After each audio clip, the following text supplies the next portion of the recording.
Okay, this is another episode of Talk to Thorin, and I'm here with Abaxial. Not exactly the most media-friendly name, really, but maybe you're just setting yourself a challenge there. Like, if I can make it with a name like this, then I can make it anyway. You know, like that's if you can make that a household name, you got your work cut out for you. I can't lie, it's going to be tough, but okay, you started out like that. So here's the first question I have for you, okay? Because a lot of people who just follow LCS, the most casual fans, might not be too familiar with you. And you're someone who's been around League for, a number of years, watching stuff, getting involved, becoming an analyst, obviously becoming a coach now. And your coaching has primarily been in Brazil. And I realize people to this day still kind of think, this is where I'm going to start out, people still think Brazilian League is kind of like a joke. And unfortunately, I actually feel like in an indirect manner, the whole international wildcard system contributes to that, because basically people do in their brain kind of clump all the wildcards together and think, right, like a Japanese team is the same as a Brazilian team is the same as the CIS team, whereas as we've seen from results at the last few Worlds, etc., as we've seen over the years of the talent that goes to the different regions, there's a kind of a stratification even within the international wildcard regions, right? Like, where would you place Brazil once we get outside the big five regions? Whereabouts does Brazil kind of fit in your mind?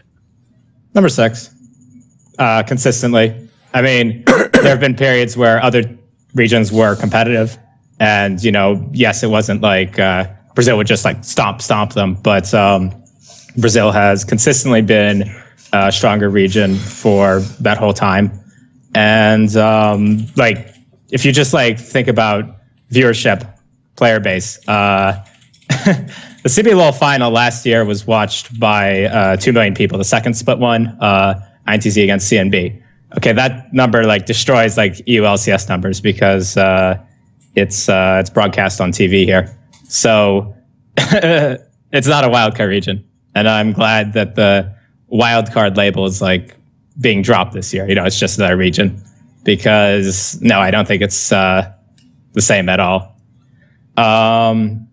In terms of strength, it's Brazilian teams still have a little bit to catch up on, but I do think, for example, that INTZ should have been a better team at last year's Worlds, and that should have been the first step towards, okay, Brazil is a major region. Brazil now it's 6 major regions instead of 5, so on and so forth.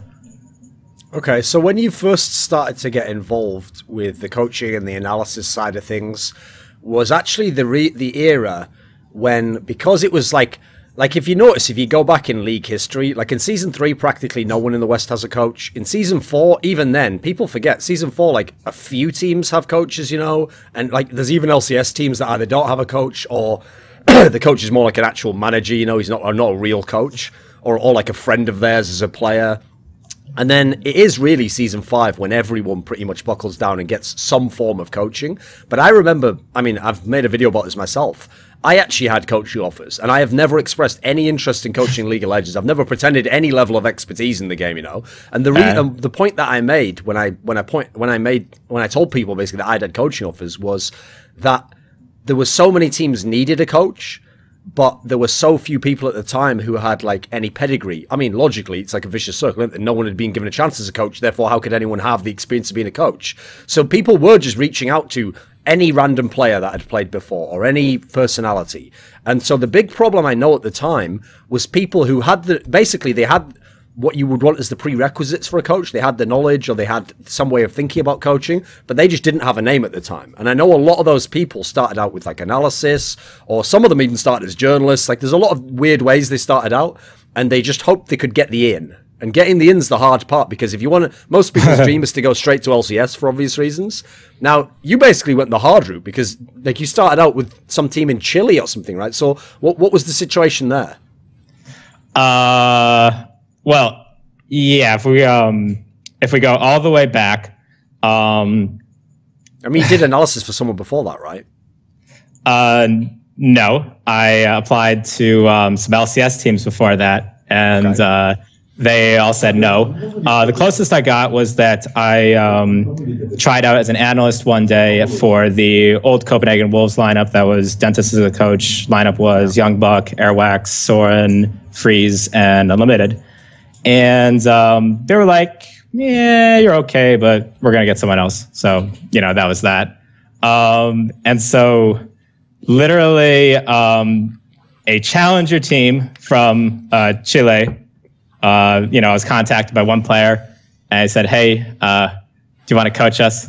And I was like, sure, I want to be a coach. I have, this isn't really working out for me, but I'm going to give it a try. And so I coached them online for 2 months. It was tricky. We had to do a lot of translation. The player who reached out to me was a guy, his name is Sebastian. At the time, he went by the slightly arrogant nickname of God. Later, when he played in Brazil, he was called Tierwolf. If I hadn't gotten that, I don't know where I would have started. That kind of got lucky, if you can call working for a challenger team in a wildcard region lucky. But so after doing that for about 2 months, I learned some things. I first developed myself as a coach there. After doing tell me that then. What do you think? Because that's the really tough test, right? Is if you're starting out, but you're essentially starting out at the bottom. Like you're with a team that no one knows, and I mean, presumably they weren't even the best Chilean challenger team. Nope. So it's like that's like the ultimate test in some regard, because I always say there's a lot of coaches that if you give them really good players, like maybe they could work with them, and like if you gave them their ideal, like your vision for the game is have a great AD carry, right? Here's a team with a great AD carry, we'll pair you together, right? A lot of coaches who aren't the best could make something work from that. But if you just give someone essentially almost a random group of people, it's going to be all on the coaching at that point in time. You're going to have to learn a lot about those players and probably redesign the way you think about the game to some degree, right? Yeah, I mean, so I had to start from a lot of just like how I think about lane, a lot of like laning basics. I was kind of close to challenger at one point, but that's another story. I had to do that for all 3 lanes when I had only been playing top lane before. And then I had to like think, okay, how do you actually get from laning phase to the rest of the game? And then, I had to really just develop myself because I didn't know that much at all, to be honest with you. I knew nothing of what I know now. And I do think, I caused improvements. That team was third in the first regular season in 2015. So, that's okay. They went from challenger to 3rd place overall. I wasn't with them for the playoffs. That was when, I had the opportunity to go to INTZ. Sure. But, I think, it's a part of my career. It's an important part of my career. And I thought I did all right.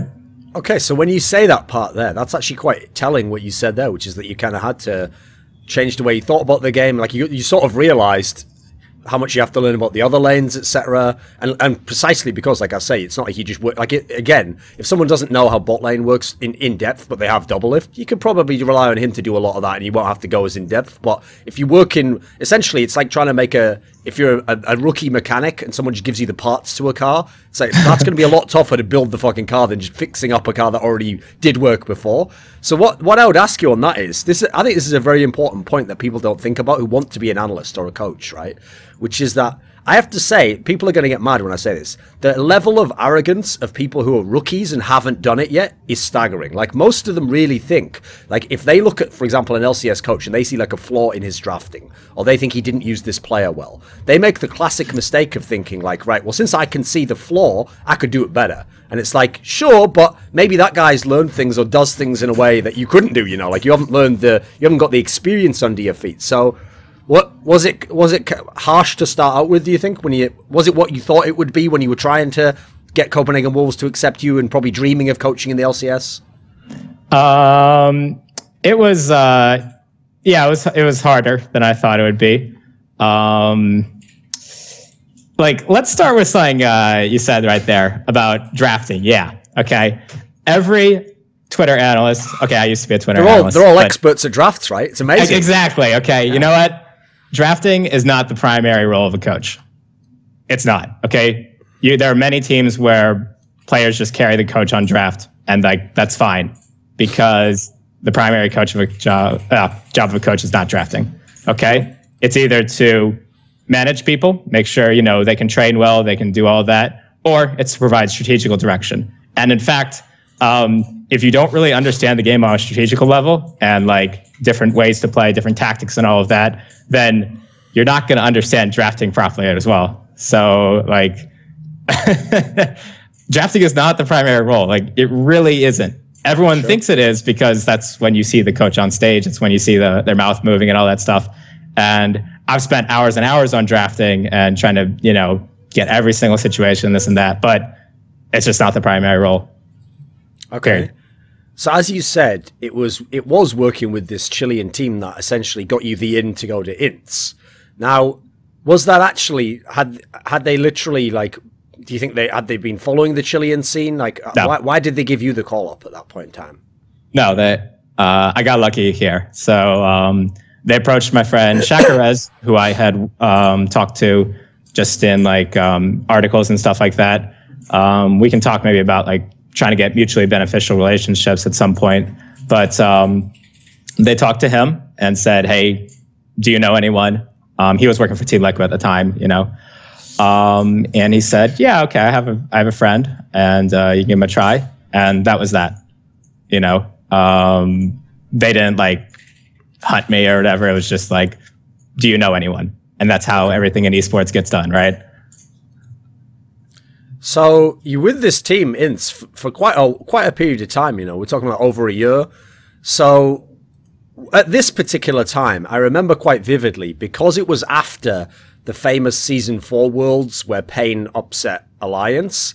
On one hand, kaboom. Oh, kaboom! Yeah, Right, yeah. Yeah. So no, that's why I got it wrong. I thought I had in the sentence there. Basically, what happened was people thought to themselves that this is what's so weird about Brazilian League of Legends for people who haven't followed it. People think of themselves, right, that must have been like, the biggest moment of Brazilian League of Legends. And I always used to tell people, no, actually, that's why it was an even worse upset. Because actually Kaboom wasn't the best Brazilian team. You have to understand that part. Like, it was a fluke that they were at Worlds. Like, it's the other way around. What happened is they upset someone to then upset Alliance. And that wasn't indicative of what they could do. Because, for example, obviously the reason why everyone laughed at Alliance is because, yes, that Lep guy was fucking terrible at the time. Like, the idea that team then beat Alliance is a joke. But that wasn't what Brazilian League of Legends was about. And in fact, I mean, we're going to get into this later, obviously, in the last part of the story. But this has happened a few times, unfortunately, where the best Brazilian team or the second best team gets upset and therefore doesn't get the chance to show off what they can do or doesn't deliver on the same scale they did domestically. So when you came to INTZ, like, where was the Brazilian scene at back then contrasted to now? Well, it was a lot less developed. Wasn't that just after the period where they just tried having some Koreans, but the Korean teams never won the league or something like that, right? We were at the last era of that. So yes, earlier Kaboom, Keed, Pain, it all had Koreans, and all of them went home. And then Keed was the only team with 2 Koreans after that.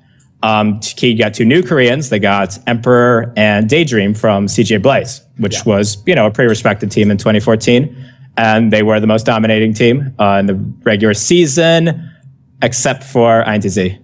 INTZ actually were able to match them, and they beat them in a tiebreaker. I was not with them at the time. I only joined at the playoffs. But there was a history of Korean imports in Brazil that never really panned out. Kaboom upset Keed in like that 2014 final, and then they also beat CNB in the final, which was also supposed to be a better team. So. Okay, so when you came into INTZ at the time, like, I noticed if the names you're listing off here, at the time, INTZ, now known as one of the best Brazilian teams, repeatedly has been like in contention to be the best. At the time, they weren't the best, right? The others were clearly ahead, and like you're saying, had imports, etc. Like, where was INTZ, the team that you joined at the time? Where would you have placed them? What did you kind of inherit when you came to the team?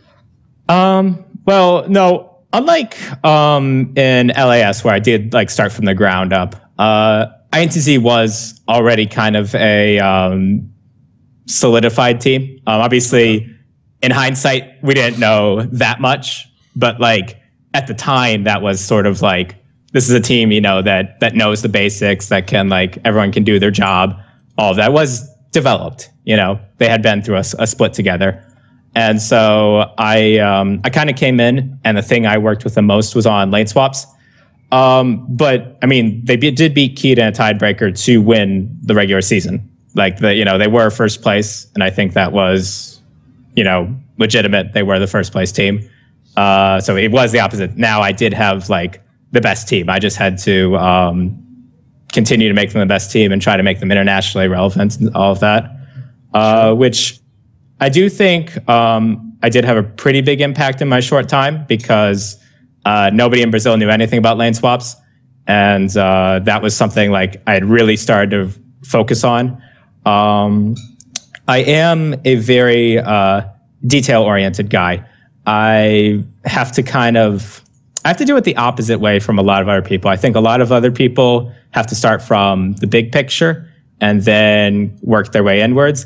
I have to start at like the small detail, and then only with a lot of time and experience can I, you know, really see the big picture and then see everything that's going on. So for me, starting with lane swaps, you know, just getting good rules, this is like good principles and stuff like that. That was a good way for me to get into the rest of coaching and the rest of what it takes to coach a internationally relevant team. Okay, so even though, as you said, they were an established team, obviously they hadn't been a team. They weren't a team that was like winning CBLoL. They weren't really even like in position to. There was other favorites at the time. There was the Pains of the world, the Keed Stars. I mean, even as an outside team, Kaboom obviously went to World, so even that's better. Now, to come in and to win the split and to be the best team in the first split, was that like? Since it was CBLoL, I doubt you ever dreamed about coaching a CBLoL. But even so, there must have been almost like a surreal nature to it. That your first big shot, it all went well, right? You won the split. It was magic, dude. Like the first semifinal, which I was remote for. Okay, we played against Pain, and in the first game, several mistakes were made. First off, in draft, I had this terrible idea that Poke could be played against Juggernaut. Okay, it can't be. Okay. And they also played Azerath, which happens to be a very good poke or anti-poke champion as well. And we were getting smashed by Pain in that first game. They're on a Nexus, and then Talkers comes up, and just like a zero ults the whole team. We wipe them, like run straight across the map, end the game. When like, you know, it's just like the Nexus was 2/3 health. It's a pretty good movie scene. Yeah. But wait, there's more. So we 3-0'd that series against Pain. I come to Brazil, and then, you know, okay, well, how are we going to draft? Are we going to do like this, another scaling comp again, or do we need to go early game? Keed really think we're going to go early game here. And we said, okay, no, we're going to do the scaling thing. We're going to do Gragas first pick. We're going to play a lot of long range because they're going to go Shyvana top. You know, we think like that's something they want to do. And then the first game starts, and then we do a lot of horrible things in the early game again. And then it looks really dire. They get every Dragon and Baron. And then Macau says, okay, we can still win this game. And then everyone goes and does what Krepa would call a fanatic bush, you know, in that side lane, that one little pixel bush. We stack 5 people, and then they come up, and we just like wipe them there. And then we managed to claw our way back into that game. And then we won 3-0 after that. But it was 2 like super miraculous, like this should not happen comebacks in a row. And that for me was just incredible. So then we had what, for everyone watching this interview now, it's going to be a recurring storyline, and it's going to get really depressing, which is that, okay, so it's going great, right? In the movie so far, it's awesome. But the problem is this is Act 1 of the movie, you know. If that was the whole movie, Act 3 is like, you know, you win the championship. Yeah, it's the end of Karate Kid or something, you know. Unfortunately, in this movie, this is Act 1, and we all know in the normal act structure, after Act 1, the hero must be, like, sort of put down to his worst. He must be really tested. He must find that everything he thought he knew, he didn't know, and he has to rediscover himself and rebuild himself, you know. So that obviously happens where if you win the Brazilian league, as I've established before, yeah, I kind of agree. The Brazilian team who is the best should be the best outside of the 5 major regions, and as such should be playing MSIs and Worlds. This just should be a case, and they should be the #1 upset potential. So what's the reason why this team never played at MSI? Like, why was that not the case? Okay. So there are several storylines that go out that people have heard, and some are true and some are not. First, did we not get sleep? Yes. We were on a plane to Turkey like literally the next day, and we had to play we had to be at the studio like within 10 hours of landing. Like they got like almost no time to sleep or anything like that. And we were playing that next day right after landing, and oh my gosh, that was so terrible. Our players were like, you know, falling over, taking a nap between games, all of that. But then, you know, after the first day where we went 1-1, then we started to play a little better. We started to pick it up. But it was a really rough tournament. A lot of things were hard in terms of getting the right setup. The other big storyline you're going to hear is that Turkey cheated with their cell phones. No, I don't think they did. I think that's actually pretty hard to do. You know, like, okay, sure, it vibrates and they tell you it's a gank, but I don't think you're actually going to like pay that much attention to like your hip while you're trying to like play the game. And I just don't think you can really even get that much information from that. So I don't think they did. Now the crowd was hostile. I mean, for everyone who doesn't know, the team you played in the final, Bastikas, is a Turkish team, therefore didn't travel anywhere, and they essentially were in front of a home crowd to get the MSI spot, right? They were in front of a home crowd of like 4,000 or 5,000, which was, yes, they were yelling and screaming every time there's a gank, but more than that, they were yelling and screaming every time like we even looked at Baron.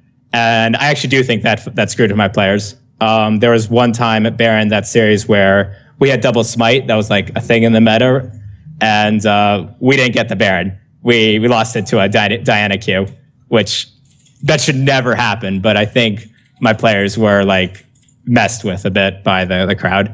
In fact, during the second game, there was a pause, and like the crowd was trying to yell information to the Turkish team. And the Turkish team actually lost a ban. That's how much, you know, the crowd was trying to influence the game. Yeah, we lost that final. I do think that we didn't get much rest time or preparation, but I did also make mistakes as a coach. I was very inexperienced in drafting at that point. And sure, you know, I did have some mistakes. You can't really say too much about execution because, well, you know, I'd only been with the team a short time. I didn't know that much about various, you know, comps or like various aspects of the game, and you can't correct that much during a tournament, anyways. So, well, I mean, you can now, but like at the time, I didn't know how to correct it during a tournament, stuff like that. But certainly, I made drafting mistakes. Like in the third game, I think I was trying to be too cute with the guy's champion pool. Their mid laner had like a super limited champion pool, and so I actually first picked Ari and like banned 2 of his mid laners or something like that. Okay. And it worked. Like he was invisible in the early game. But there's also this OP champion called Hecarim at the time. Everyone was running just like TP Smite Hecarim, and it was like super strong. And I really should have just first picked that. You know, I was trying to be too cute, and I kind of learned my lesson on that. So okay, so as someone who is from North America, obviously, and you're someone who knows about LCS and all the rest of it, wasn't an extra level of not qualifying for MSI, wasn't a crushing component, the fact that like that would have been your chance to kind of show all the people from your region, right? Here I am, I'm a coach of this team. Not only that, because Bastikas upset you and went there, I mean, they were irrelevant at that tournament. That was another of those tournaments where people are like, why did they even let the wild cards in? You know, they're all just a joke, you know. Whereas obviously we would speculate if INTZ played well, there'd at least be a chance to do something, you know, and show off something like we've seen in latter years from wildcards. So wasn't that context present in the fact that you kind of failed at this first big chance to be on the international stage? Absolutely. You know, yeah, I had a chip on my shoulder because I got rejected by a bunch of teams, and I thought I really wanted to be someone, and it felt wrong because I did feel I had the best team, and yet somehow I failed. That's very hard to reconcile. That means, you know, you're doing something wrong. Okay, so obviously when people have, like, for me, the worst kind of disappointment in life isn't when everything just goes badly, because when that happens, you almost get the expectation that, oh, things are just going to keep going badly. The worst disappointment is when you have the hope, you have the kind of the sense that there's an upward trajectory, and then it's like in the moment where you're waiting for something to happen, it doesn't. That's like the ultimate kind of, it's the chasm between your expectation and what happened. That's what really crushes people. So I know you're someone who, you've had times where you've like struggled in terms of where am I going with my career and what am I doing with all this. Was this something present at this point in time? Was it later in your career that kind of manifested? No, it absolutely manifested right now. So for people that don't know, I have really severe food allergies to milk and egg, among others. And I actually, to be honest with you, I didn't know if I could live in a gaming house, like just straight up. I had always lived by myself in college, even though I'd like been on a college swim team and whatnot. I had gone through a lot of hurdles to make sure my food was really, really safe, and just, you know, no chance. And even then, I still went to the hospital a lot because milk and eggs are just like in all kinds of food. So, I mean, are we talking, like, is it just if you eat it, or is it like, for example, if someone like got some milk on their hand and then they touched the handle of the fridge and put it back, would just contact set it off? That won't put me in the hospital. In that sense? Okay. That won't put me in the hospital, but I will get like a rash on my hand from that. And usually it's just eating, but sometimes if I'm in like a place that, like, you know, if you stick like a hot pizza in my face, or one time in Mexico, Macau put me in the hospital because he opened a bag of Doritos like right next to me, and then, like, you know, I just got like it all got in my face, and that was terrible.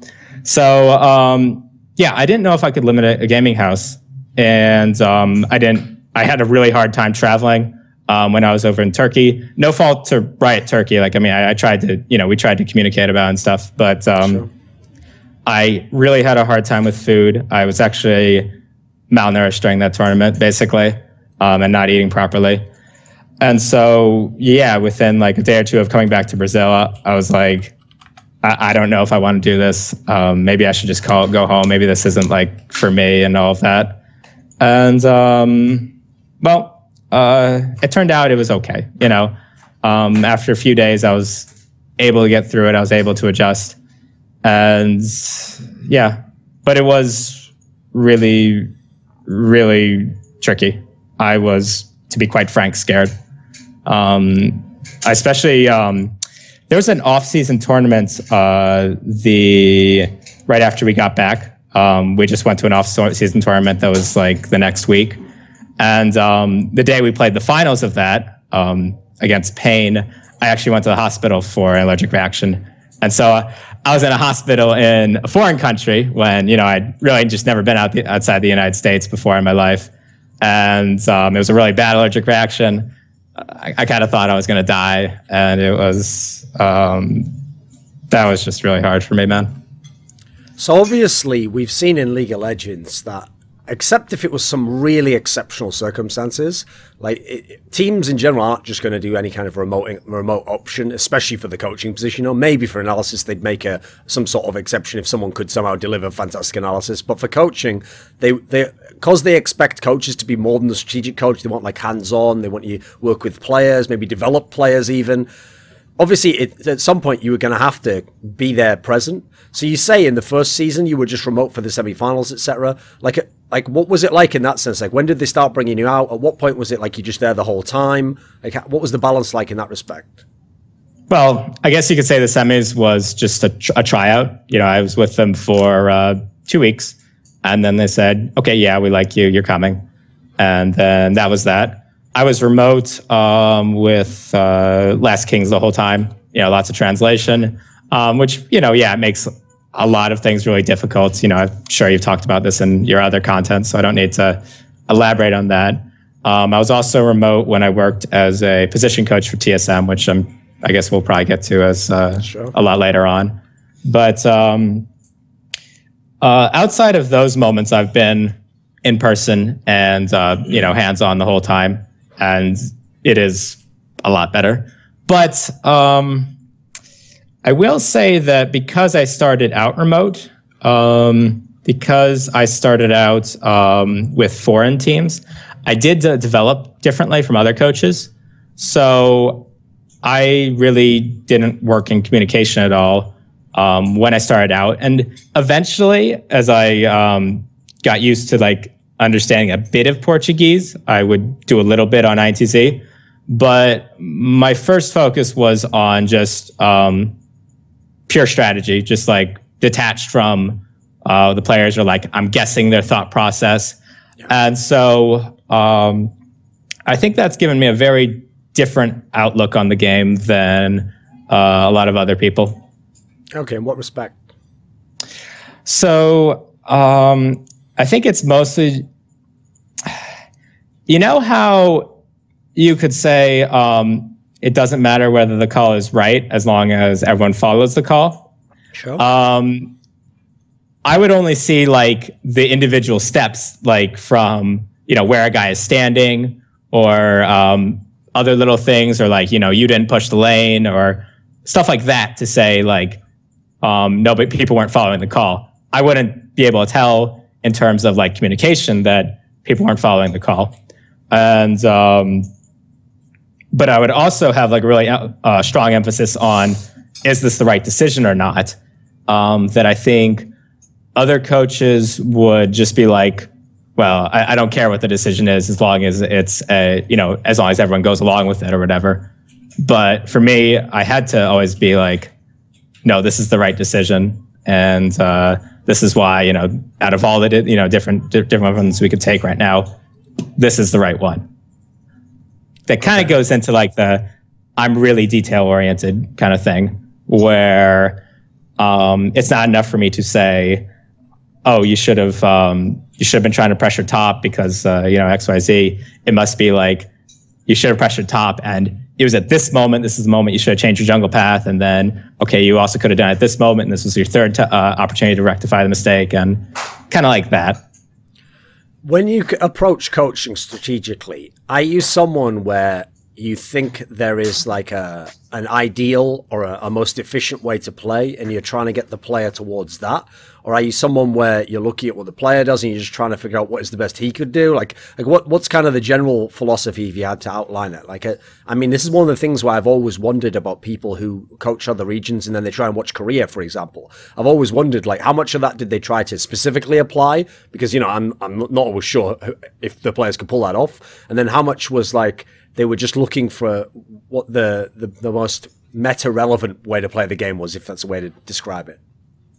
Sure. I mean, I have, I definitely started from like, okay, you can do anything. Just, you know, if you have this comp against this comp, or against like a team with these weaknesses, this is the best way to play the game. But then, you know, as my career developed, as I was able to better see what are and are not shortcomings, you know, yeah, I would adapt like, okay, this is our style. You know, because we think we're really good at this, we think we're not so good at this.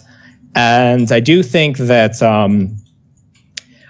now that once you've set a style, it is probably better to try and adapt that style than it is to just completely change that style. So, you know, okay, let's try and change these picks, or let's try and like, you know, we'll push at the boundaries of our style, but we won't just like completely flip everything over overnight.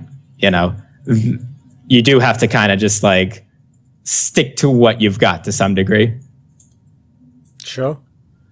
So when you came back to Brazil, And as you've already referenced, like, you know, you were still one of the best teams. Everything was still going fantastic.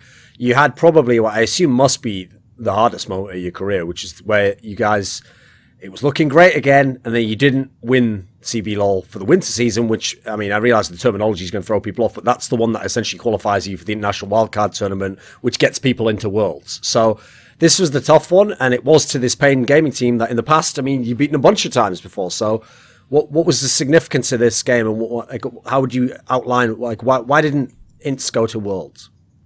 Okay, so yeah, this felt terrible.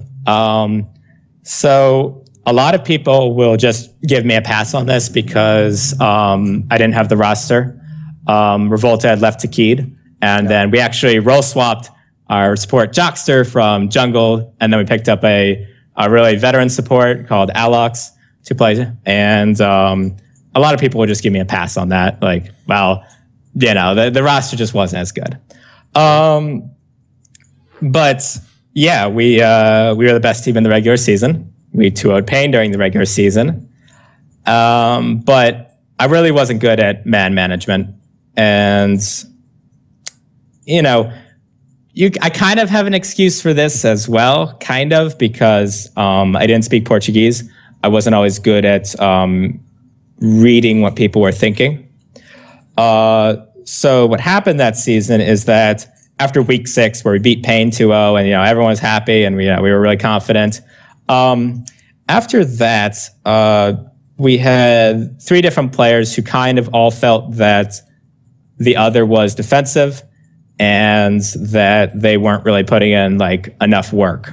And so we had a lot of like dissent in that team, and people starting to play like other games and just like trying to do like other stuff. Like one player who will remain nameless was playing music a lot during scrims, that's bad. And so we actually had a really bad team environment going into the playoffs. We beat G3X in the playoffs, but they were just like kind of, you know, the 4th best team by a long shot. Sure. And even though we did a boot camp in the United States, we really didn't learn that much from it, just because people didn't want to talk after games. People were in bad moods all the time.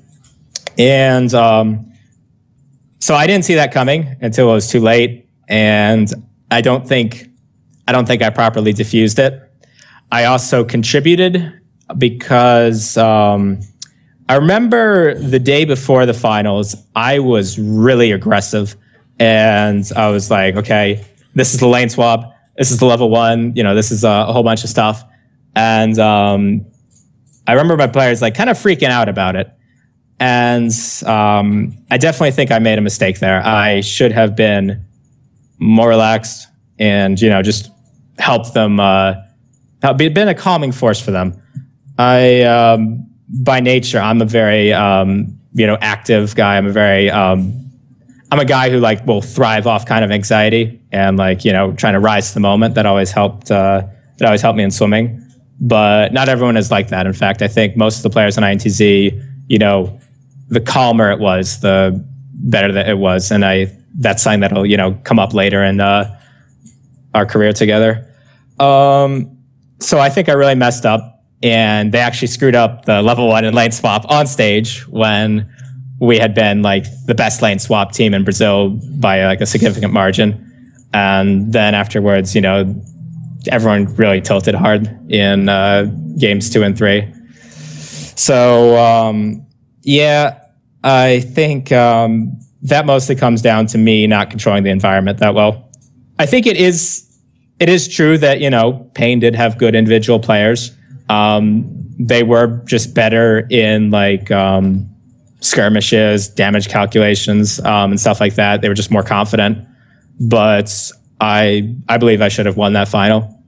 Anyways, you know, I think you know, we were a smart team. We had a lot of good ideas. We out-macroed them every game, but outside of like, you know, some lane swap mistakes. But, you know, it just wasn't enough. So as you referenced, Revolta had left the team and he actually went to this team that essentially went to Worlds, and he was thought of as one of the stars, the jungler.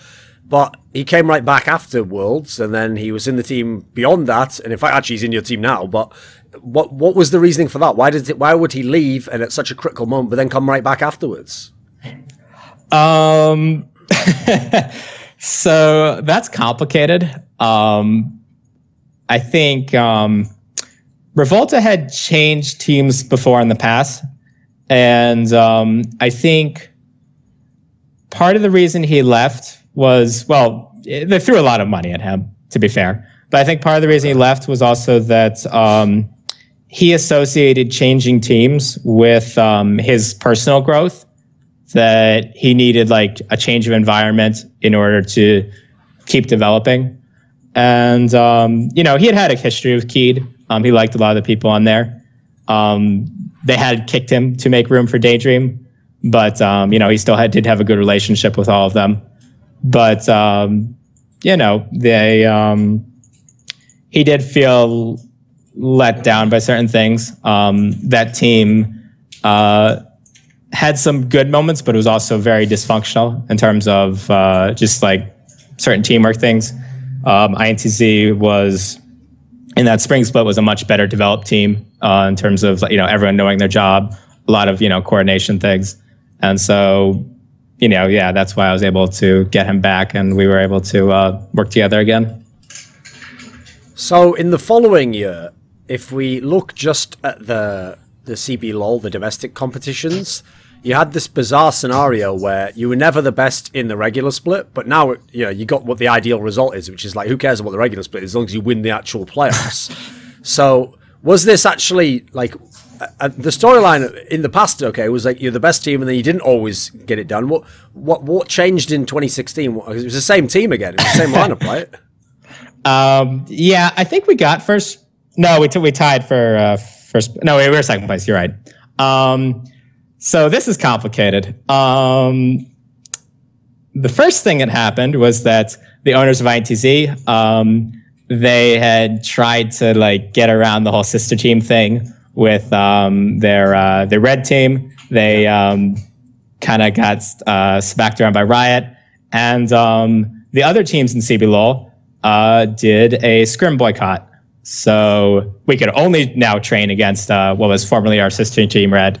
And so it was really hard for us to improve. We weren't getting good. We weren't getting like a variety of scrims. And that was really stressful.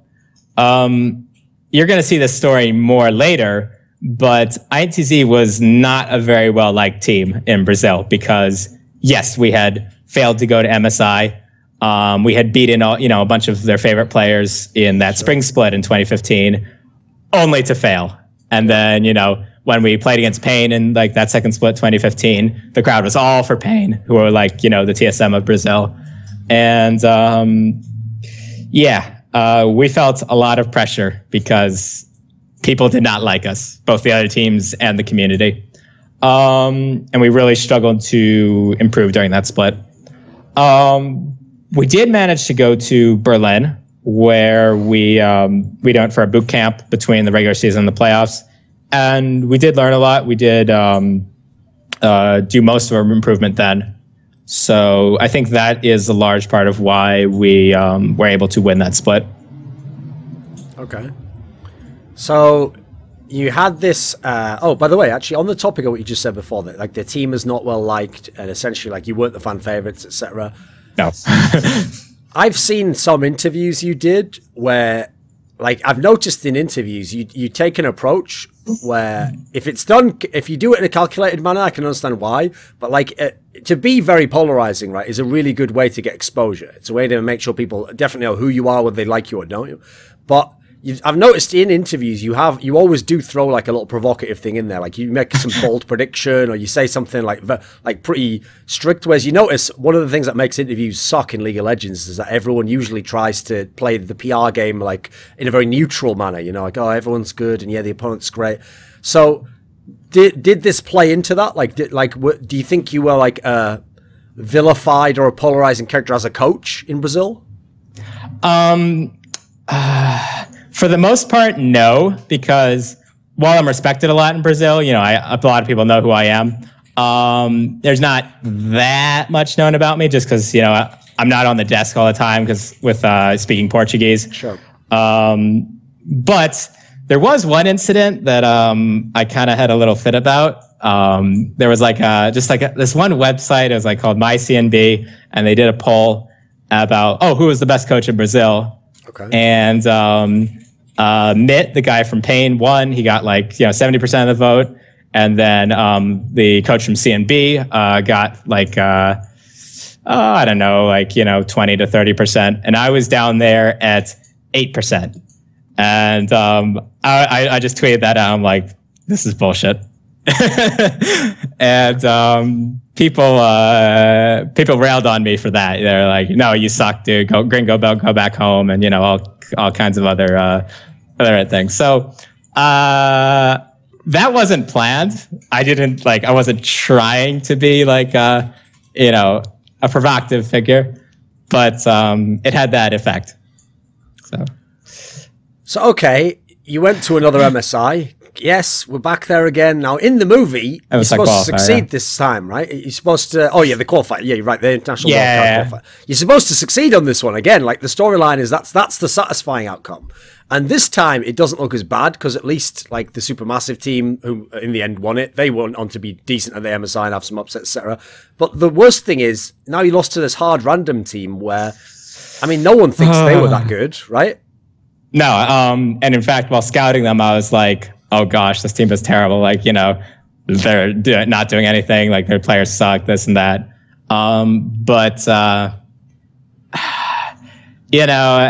They improved a lot between their playoff and the wildcard tournament.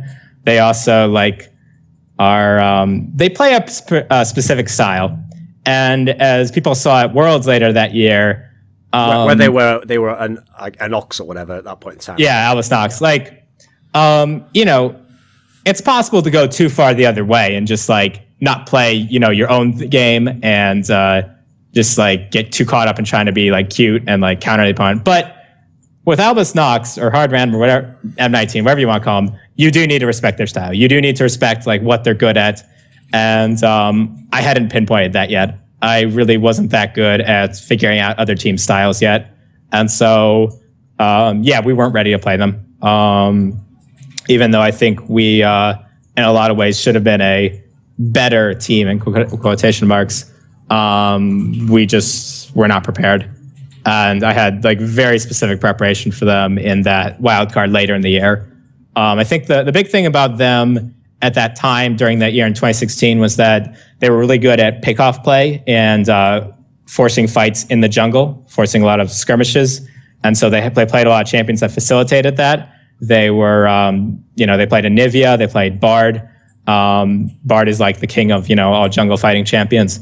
And what we did later at the wildcard was okay, we're going to ban a bunch of their favorite picks. We're going to first pick Bard so that they can't fight us in the jungle. And now we're going to force them to fight us on open ground where we think, we can out-team fight them and, just play a more controlled game. And, then we were able to roll over them. But I knew nothing about that in Mexico City.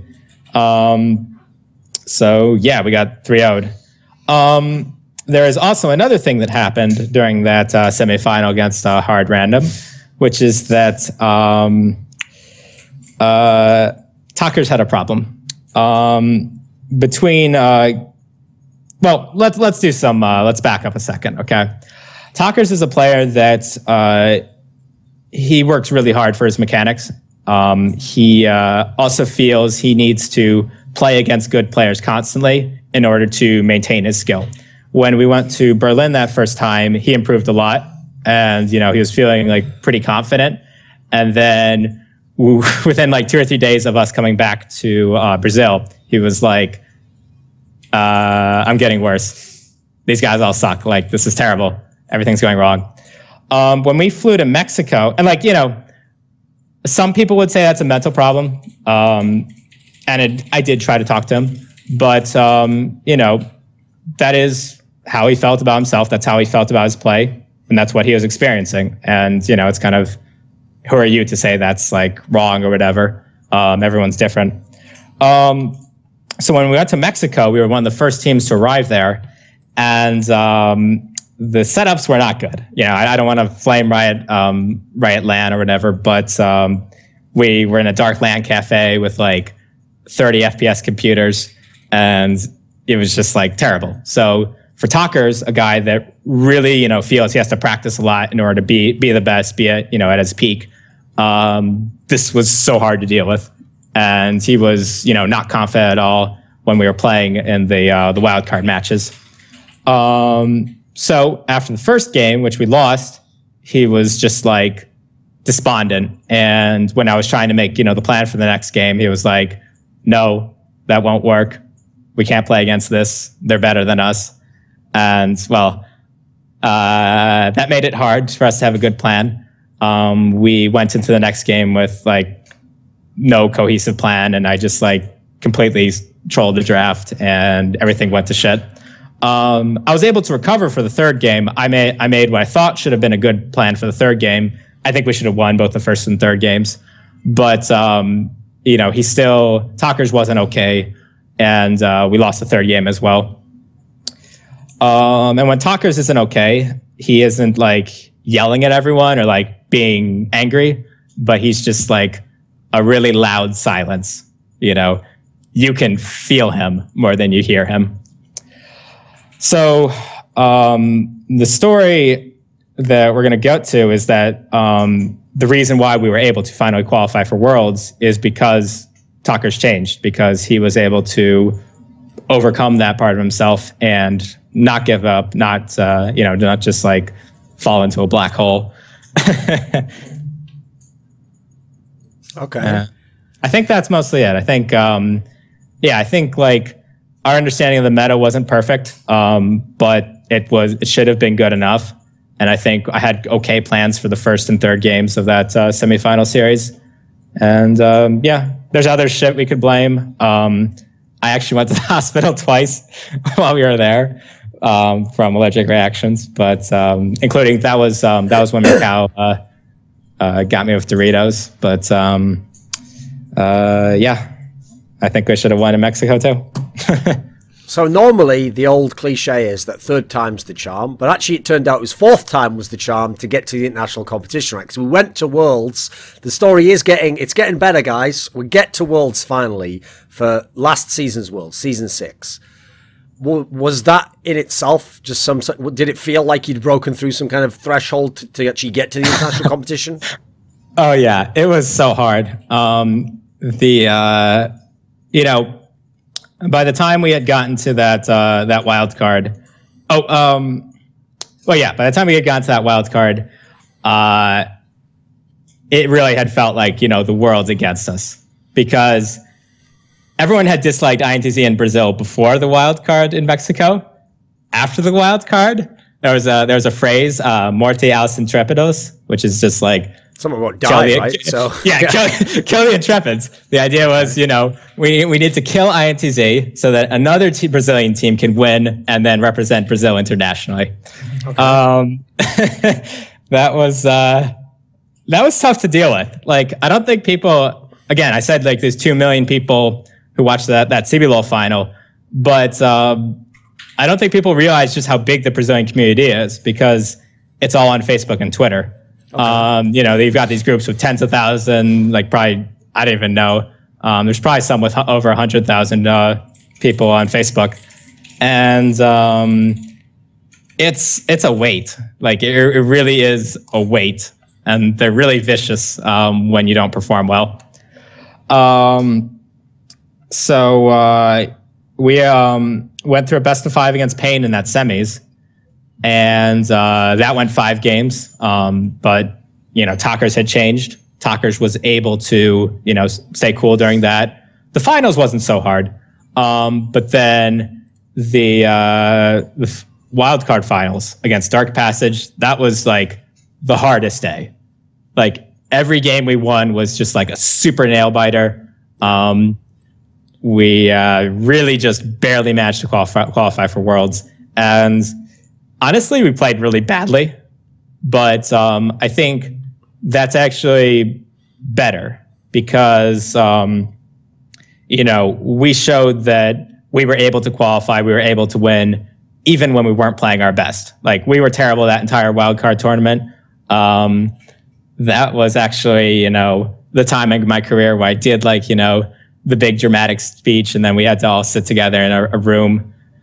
Because during that group stage of that tournament, we went 1-2 after the first 2 days, and everyone was despondent. You know, we thought we might actually not qualify because we had lost to Oceania, and we had lost to LAN.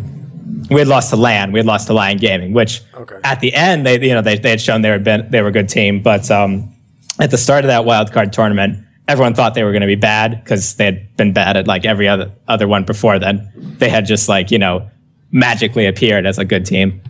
That entire wildcard tournament was the biggest challenge of my coaching career, like, no question. And to finally beat that was just incredible. Yeah. If you're someone where you're in the position like this, where, I mean, first of all, domestically, you know, sometimes you're losing the big match, and then you get in the international level, you're really good at domestically constantly. In fact, you're the best team. Then you go there, and somehow there's a letdown. It's nearly always towards the last moment, you know, the last hurdle, something happens. Usually in those sorts of scenarios, they tend to be the ones I've noticed in people in esports and sports themselves that torture people the most, because it's the notion that on some level you do know you're good enough because you're in these positions again and again, and when it isn't the pressure moment, the team does fine, you do fine.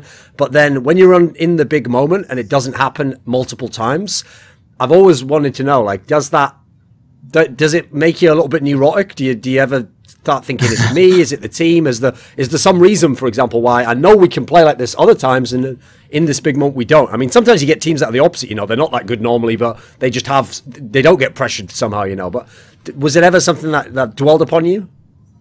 Yeah, I think at various points I was confident in drafting. At various points I was not confident in drafting.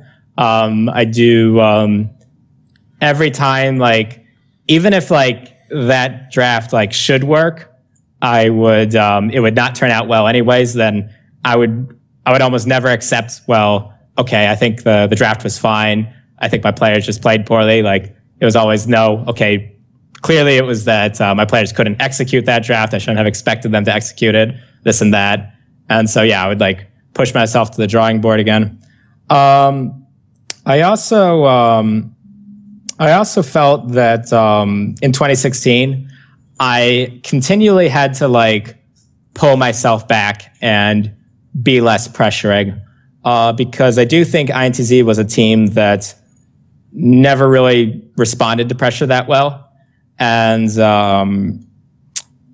you know, the success is correlated with me just trying to be like a calming presence, you know, not putting pressure on people, just giving them more space every time that it looks like they're stressed out.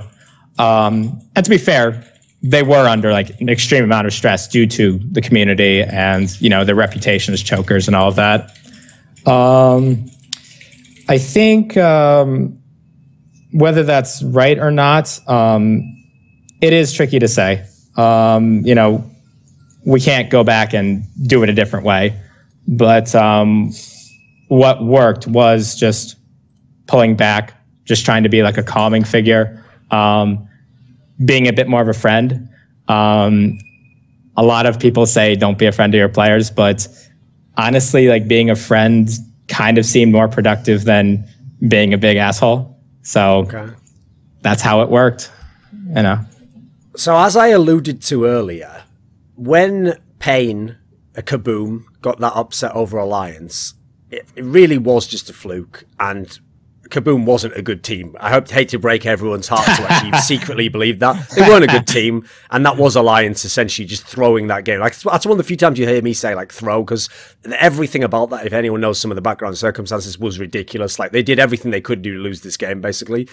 And so, beyond that, okay, sure, Pain the next year had like a couple of wins on CLG, but first of all, that's CLG. Like, if you notice, like, they also are pretty good at managing to find a way to lose games, you know, etc. So fuck all that noise. Surely beating EDG in the opening game of this Worlds, this was like the best thing any Brazilian team's ever done in League of Legends, right? It's pretty reasonable. Yeah. Okay. Do you think that this win, did it at all help this public persona that, like, we hope INTZ loses and so that someone can actually represent Brazil? This must have kind of recaptured and changed that narrative a bit. Yeah. That was like, okay, we forgive you. We definitely, that was the moment. Even though we like screwed everything up after that and we went 1-5, it was okay. Just for the community perception. Obviously, you know, we still took the group stage losses very hard, but it wasn't, you know, it wasn't that bad. It wasn't as bad as losing to the wild cards earlier, or losing to Pain.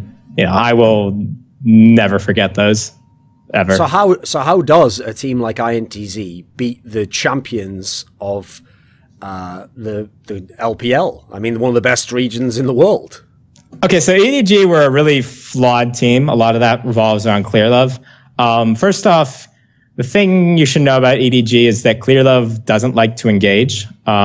Usually, that iteration of EDG actually had the mid laner usually engage. So that's why they're reliant on a lot of champions like Lissandra, Talia, stuff like that. When ClearLove tried to play an engaged champion like Hecarim, things went like really bad, you know. Yeah.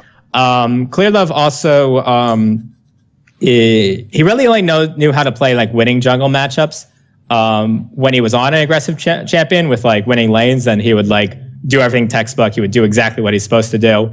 But when he didn't have that, he would just kind of like farm, you know, all the ClearLove memes about like, you know, AFK farming jungler. And so, when we played them, yeah, I didn't give him a good early game, and then he just like farmed his jungle, and Revolta ganked a lot, and then that was that, you know. We snowballed that game pretty easily, and I don't think it was a fluke in any way, sense or form. EDG probably think like, you know, oh, we screwed up this, or, you know, we didn't respect this or whatever, but and that's, you know, the correct mindset to have, absolutely, but at least from my perspective, I don't think it was a fluke. So you were in a group with H2K, who obviously went on to exceed most expectations. What did you actually make of them at Worlds? So H2K is a team I knew pretty well because we had scrimmed them when we had gone to Berlin twice during that year. You know, we had a good relationship. I like Prale. I think he's a really good coach. And so, yeah, I knew them really well. They knew us pretty well. H2K is a team that can be extremely good early game, but I think that the like whole H2K can't team fight meme, yeah, it was true. But I think Europe as a whole had really bad team fighting for the most part. I think the only team that kind of did it well was Splice. The other teams just like, I feel like Europe just has a history of not so good team fighting. It's like Splice and then like 2015 Origin. You could kind of argue 2015 Fnatic, but I don't really think so. But there haven't been very many good team fighting teams in the history of Europe. And so, yeah, I did feel that if I could have won early game against H2K, if I could have gotten through laning phase, we would have beaten them. But unfortunately, we did have problems with the Worlds patch. We were... I really should have banned Caitlyn against them. We were surprised when they just like early picked it. And I really shouldn't have been. It is true that we didn't scrim that much before Worlds. We didn't get to, you know, go on a Korean boot camp or whatever. But even so, I feel like I should have known about that, Caitlyn. You know, we had already like done the whole standard lanes every game thing. There had been that meta shift to where everyone's playing range supports in the bot lane. I think I should have had enough information to like see that coming, that if I gave H2K too good of an early game, they would just like roll over the game. Other than that, I think H2K are pretty good in mid-game macro, but I think they had you know, some conceptual problems that weren't just about team fighting. I think I think Ryu is actually like kind of a shaky player. I thought he kind of let his team down a few times at Worlds. He can be really brilliant. He can be a great player. But I think I've heard that he did a lot of shot calling on HGK, and so that would sometimes interfere with his individual play. So maybe that's it. But I did feel that they relied a lot on him doing well, and that if he didn't do well, a lot about the game would fall apart.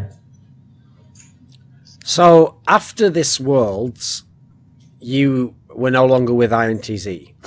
How does this come to be? I mean, you're back in Brazil now, so presumably you've nothing against Brazil.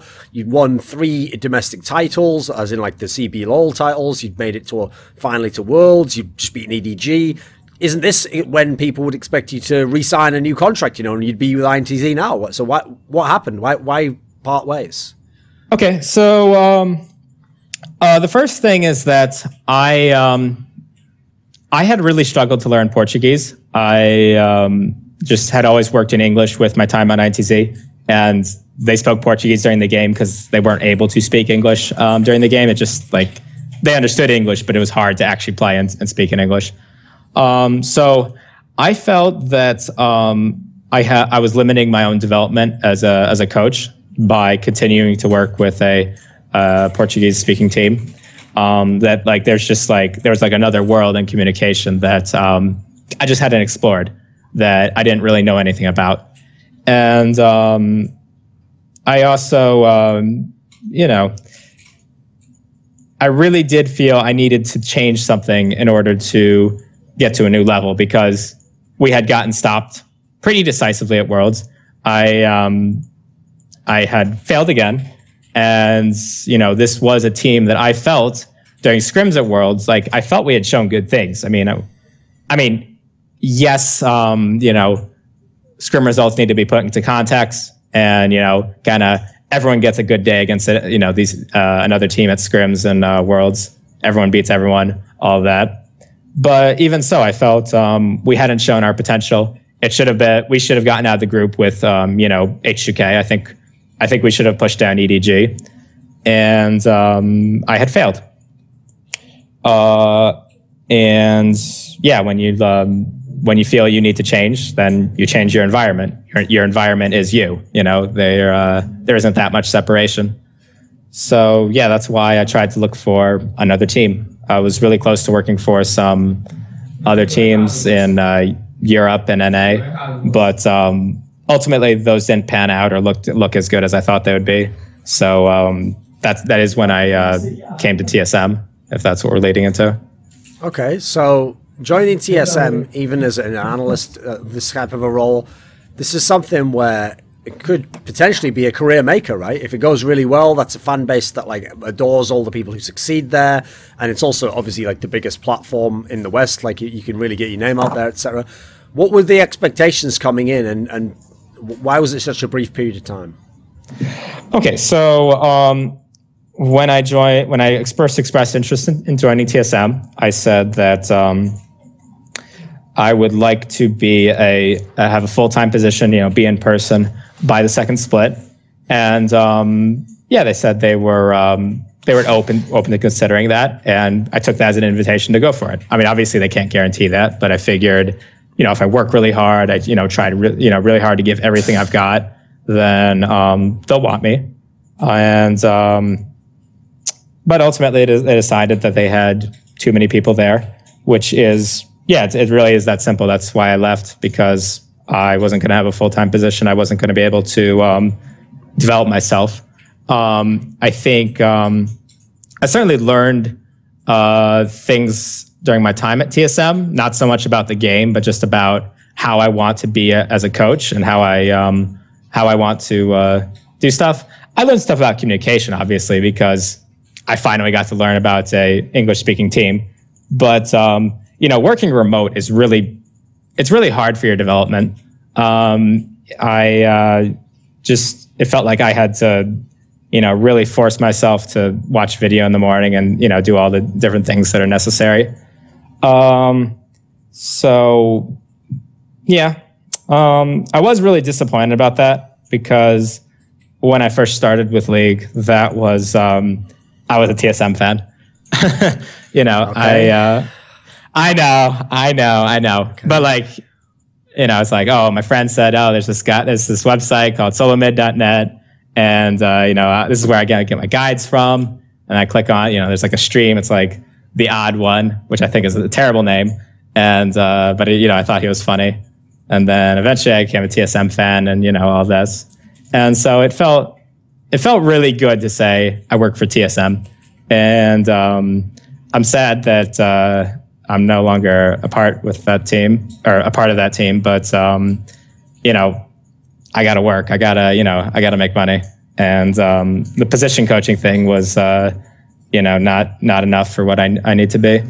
Okay. So that's something I actually wanted to know is, obviously we can't mention figures, but does head coach of a top Brazilian team pay more than whatever this analyst role was for TSM? A bit more. Yeah. There is, the exchange rates and the Brazilian economy isn't like that great, but it was more. Okay. So, now just go on to the next question. Okay. So, actually, tell me something about TSM then, because this split obviously has been a very strange one for TSM because they had to lose Double Lift and then bring Wild Turtle in, and then they don't have Weldon anymore, whatever he did. I mean, that's obviously before your time. And they have got it together, and obviously, as we record this now, the final hasn't been played, but they're in position to potentially win the split again, and it'll be back. Everything will be back to normal in the kingdom of TSM, as it would seem. But there was times during the split where it looked a bit shaky, like it looked as though the team wasn't the dominant force it was last split, especially. So, what did you make of this split's TSM? Like, what were the challenges? What do you think had to change in the team? I think the first part is like, okay, so the popular storyline right now is that Hanser has really stepped up and like been like a big force within the team, and that is true. I have seen I did see a lot of change in how he played, and just like him driving everything. I think there have been other changes, but at the same time, I don't actually think they're that different from 2016 TSM. I think, we still approach, or they still approach the game mostly the same in terms of like what's important and how you play the game. It's mostly just how well they're executing it, and how much kind of energy everyone has. I mean, honestly, like there'd be days where TSM communication would be really good, and then TSM the other days where it'd be like really poor, and then Reggie would come in, and then like even though I didn't feel they were that different strategically, it would just be like everyone's tryharding on communication again. Everyone's like really pushing it again, and then they would play better. And but I don't think like I don't think Parth has really changed that much about how he approaches the game. That's just my opinion from talking to him. But, I don't see every improvement he made. I was remote. I wasn't a part of, all these different team discussions. But I really don't think they're that different a team. Okay. So when you come back to Brazil, I mean, I remember Shakara's actually did a joke about this. He did. But he put like a fake like top 10 anime betrayals, and it was you in the INTZ jersey, you in the Keystars, because this is like going from TSM to Cloud9 or something. Like you're not supposed to join the enemy team, right? So, did you care about that when you joined up with them? Is it not a consideration that you're essentially joining the hated enemy? Okay, well, so when I left Brazil and like I left the team, like everyone else split from INTZ. Sure. Talkers went to Red, and then Yang and Revolta went to Keed, and well, not everyone. Jockster and Macau stayed at INTZ. So I didn't feel like a particular sense of loyalty because it was about the players. I mean, I have a perfectly fine relationship with the organization, but it was first and foremost to the players. And so if the players are split up, then I'm a traitor either way. So. I picked Keed. I had a okay relationship with their owners, and it just I thought it would be the right team for me. Obviously, I lost, so maybe it was wrong, but it's the choice I've made. And I have a really good relationship with Revolta. We work really well together. We can always talk about the game. We can just work constantly, and I really like that. That's something that I need. That I can work 16 hours a day, and then I can always turn around and say, "Hey, what do you think about this? Hey, what do you think about this? Please, come here, look at this." And he'll be tired, but he'll always come and he'll always talk back, and that's something really rewarding. Was there any kind of narrative satisfaction in beating INTZ in the semi-final of this split of CBLoL? Just a little. I think, it would have been better if I had won the final, but It did show that, my success wasn't, completely tethered to that team, that, we could change some players. Obviously, I still had Yang and Revolta, who are, considered, they were considered the best in their roles in Brazil. But still, I could work with something different, and it would work. The storyline would have been a lot better if I won the final, because it would have involved Takeshi, who has not won a CBLoL before. And, it was supposed to be this is finally the time. Yeah. Takeshi, have you played in 5 or 6 finals? 5. He's lost 5 finals. I feel sorry for the guy. That's a bit rough. It's a little tough, yeah. So that was supposed to be the story, but it didn't quite work out, unfortunately. And obviously, there is the unfortunate narrative that your old mate Tockers was the one on the other side of the server, right? Oh yeah, he rubbed it in my face so hard after the final. All the other players were nice and respectful, but Tockers was like, that was rough. But Tockers, he deserves his success. He's a really smart player, and he's grown a lot as a person. I hope he does well at MSI. We'll see. I think a lot, he definitely, whether Red does well or not, a lot will depend on him. If we look at the titles, the finals, the chances to go to the qualifiers, etc., are you the best coach that Brazilian League of Legends has had? Yes. Okay. Yeah. In what respect? What do you think qualifies you for that? It can't just be the titles, right? It has to be what led to the titles, essentially, right? Yeah, I think in terms of my influence on the region, strategically, I think I've done a lot. I think, if we look just back to 2015, nobody knew anything about lane swaps. And then when you get to Worlds in 2015, Payne worked hard, Payne did this and that, but ultimately, I will take credit for Payne doing some of what they did at Worlds. If you look at their first game against Rox, Rox didn't know how to lane swap yet. They hadn't made the necessary adaptations yet. Payne were several weeks ahead of them on that, and they were up 3K in 5 minutes or something like that. And then they trolled and threw the game to shit. But I think because they were able to lane swap, that got them their win against Flash Wolves. That was able to get them through the early game in a lot of these cases. And yeah, I think I had a big role in that, even though I didn't actually work with them. I think just them playing against us during the year, them being forced to play lane swaps and play them correctly, I think that made a really big difference. Outside of that, I just think I just feel in my coaching, a lot of the things that I would do, or I would try to have my teams do, you would see other teams try to adapt, other teams try to keep up. And, you can never fully know what the source of something is, whether it's a coach or a player or this or that. But I do think when you play against a team that's well coached, you can feel the intelligence on the other side. And you can usually guess whether they're doing things the right way or not.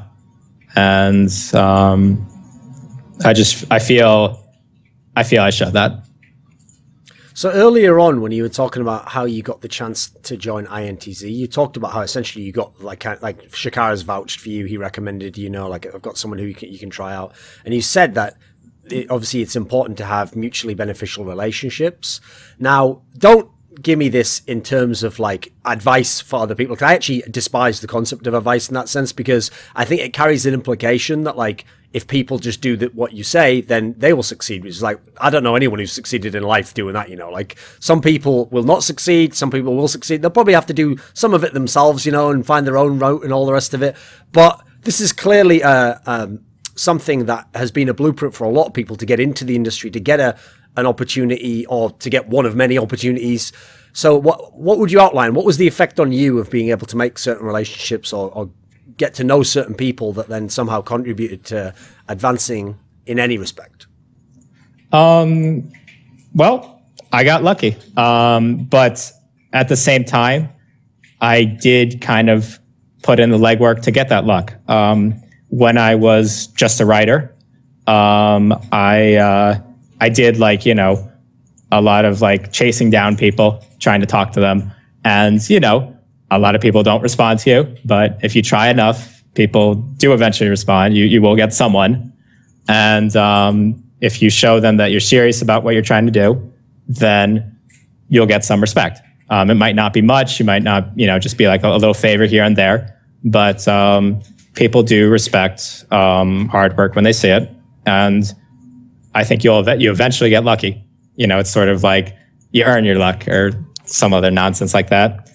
In my own case, actually, you know, I don't want to suck up to you or whatever, but actually, you know, you retweeted one of my articles when I was really just first starting out. It was this big, long statistical article that I had spent like 2 weeks doing research on. And honestly, I do nothing like that these days. I think it was a colossal waste of time. But okay, I tried hard, and I put out a good product. And it was like, you know, it was cool to read. People liked it. But every one of my articles before that had gone nowhere on Reddit. And I had no feedback. I had nothing to work from, no ideas on how to improve. And then, you know, I messaged Quickshot, of all people. I'm like, hi, what do you think of my article? I said, oh, I like it.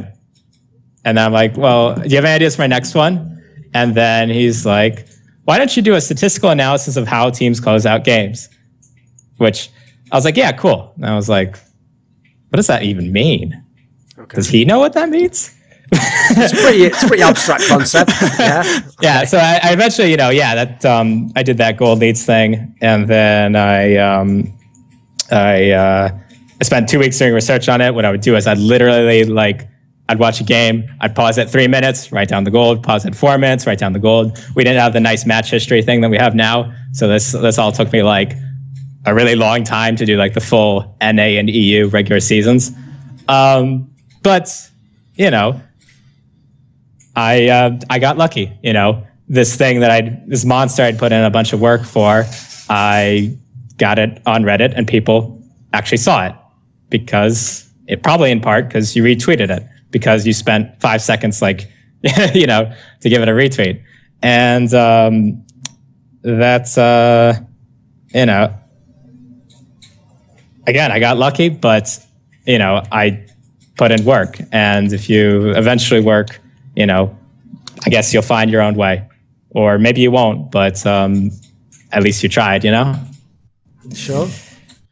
So, okay, if people look at your career so far and they see, like, I mean, you've been in like every CBLoL final, you've had all this success, you have kind of gotten teams to better places than when you first joined them. Sure, you're in Keyed at the moment and you're back in the grind, back in Brazil. At some point, whenever your career ends as a coach in League of Legends, is there some burning desire, like you have to at some point coach in LCS? Is that something still that's a goal, something that's out there? Are you satisfied to if every season was just in CBLoL for the rest of the time? I think it's less of a burning desire now. I think during my time on TSM, I did get to see what I was missing in terms of Portuguese communication versus English communication. I got to like see what was there. And I do think that I came away from TSM with a feeling that I was better than I had given myself credit for, because I did have some doubts about myself after the World Championship. But after I left TSM, I didn't have that anymore. So, and I also feel that the overall scene for League of Legends in Brazil, it's better than I gave it credit for. I actually think the teams there do a really good job interacting with the fans, you know, promoting, and just, you know, the grass is always greener on the other side, you know what I mean? So I don't know where my career will take me, but I am pretty happy here in Brazil. It's a good place. And if other foreign coaches are like, you know, trying to work in Brazil or like considering their options, you know, it's not that bad. Okay. So if I ask someone like what the goal is or what the best case scenario is, a lot of people really do ascribe to that kind of philosophy of like, oh, you have to think you're going to win and be number one. You know, it's like, I mean, I think people know by now I'm not a fan of. So what is like a realistic goal for where Brazil could be by this world rolls around? What's like what would be a good finish? What could happen? Like what's a reasonable trajectory that doesn't involve, you know, like some sort of universe altering event to occur? Well, you know, a lot depends on the bracket. But I think quarterfinals is reasonable. Semifinals is optimistic. I mean, had I done what I thought I could have done with INTZ and come out first in that group, then had we been paired against Albus Nox, then I would have been in the semifinals. We definitely would have been Albus Nox. They, well, okay, that might be a little cocky, but we did beat them in scrims like pretty decisively for the most part at Worlds. And you know, I felt I had a really good understanding of that team. So I felt, yeah, I felt I should have gone to semis. Probably, you know, laughing at me. But I felt that should have been me. That should have been my team. So I think the same thing for this year is reasonable. Okay. Right. Do you have a final message at the end or anyone you want to thank? Okay. So first off, with the name thing, Abaxial, it describes the undersurface of a leaf. You know, your favorite book, Dune, okay? The opening scene of Dune, well, not opening scene, but like one of the early scenes, the character Jessica, she gets a secret message under a leaf. Sure. That's actually, I saw that that word Abaxial in college, and I was like, ha, I like that. I'm gonna, because that reminds me of Dune. I'm gonna use that. So, unfortunately, the story is cooler than the name. People do just call me Alex in person. However, in Brazil, it's actually stuck pretty well because it's very close to the Brazilian word pineapple or abacaxi. Okay. So, I mean, if that's cool for the fans, I suppose there's not that much good about being called pineapple all the time. Okay. But ironically, pineapple on pizza obviously does make some people sick. So there's some sort of narrative tie in there. Nah. But other than that, you know, I would like to thank the fans for you know, supporting me, but not just in a general sense, because this is something I'd like to talk about. When you're a coach, it's actually quite a selfless profession, and I think a lot of people don't realize how so when they get into that. And you know, a lot of mistakes coaches may make, or times when they're too forceful, or, you know, make certain mistakes. I think a lot comes from wanting to be the person that, like wanting to be the reason why the team won, as opposed to just doing their job and being the best coach they can be. And that's not a bad desire. You know, ultimately it's just, you want to win, but it comes from, you know, wanting to be the star, wanting to be someone with attention. And that is something that I do care about. I do like having Twitter followers. I do like having, you know, a public persona. I know some other coaches like just don't care, but I do. And so it's really nice to have fans. It does actually keep me going, because otherwise I wouldn't know if I could do this every day and live, you know, every hour of these days just for other people, trying to, you know, help them instead of being myself. So to the fans, thank you. Hey, it's Crumbs. You're lost? How do you not know where you are? It's Thorin's channel.